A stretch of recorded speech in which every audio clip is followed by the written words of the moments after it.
All right, welcome back. Biden and electability. We've been talking about it. Even if he doesn't say it out loud, it's going to be the central message of his campaign for the Democratic nomination, the idea that I can beat Donald Trump. So we figure we go to the board and we take a look at that question. How electable is Joe Biden? And how about this? Sometimes I look at Biden in 2020 and I say to myself, this is the simplest, easiest, slam dunk thing Democrats can do. Other days I look at it and I say this could be the biggest political mistake Democrats ever make. Why would I have two wildly different ways of looking at it? Because there are two wildly different ways of looking at the question of electability in Joe Biden. Let me give you the straightforward one, the one that I think he hopes Democratic voters are looking at in 2020, and it starts with the 2016 election results. You remember this map. Trump wins in the Electoral College. Pennsylvania, Michigan, Wisconsin, first Republican in 3 decades to carry any of those states. Those become key to him. Look closer at those states. Pennsylvania, that Trump margin, it was just 44,000 votes in Pennsylvania.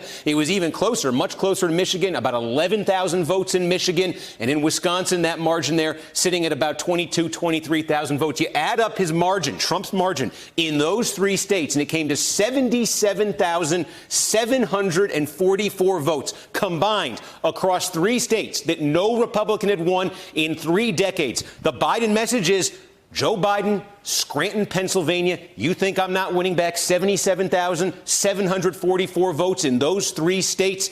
I'm the guy who can do it. So that's the message I think Biden hopes Democrats look at. Here's another way of looking at Biden in the question of electability, though. This, by the way, is the poll we mentioned earlier, 42-34. But this is what I meant to show you right here. It's this. This is Gallup's poll. They've been taking it for years on Joe Biden. Do you have a favorable, unfavorable view of him? This is all voters. Here's the interesting thing. People look at Biden and electability right now. These are the numbers you're looking at. Very, very healthy. 56% favorable, 32% unfavorable.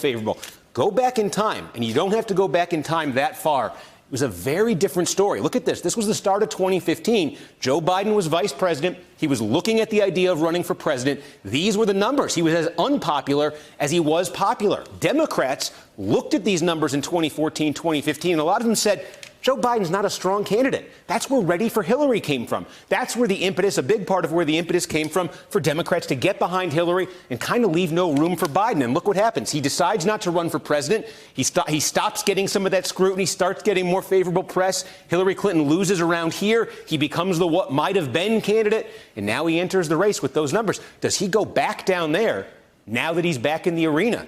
That's the negative way of looking at Biden and the question of electability. Anyway, could go on and on about this. I probably already have. Coming up, the Democrats' new tactic in their fight to win back Trump voters. Stay with us.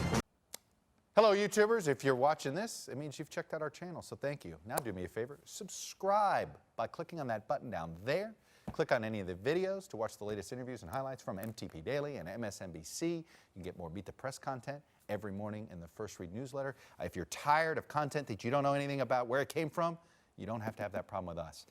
NBC News, MSNBC, MTP, and the Meet the Press mindset right here for you on YouTube. Subscribe now.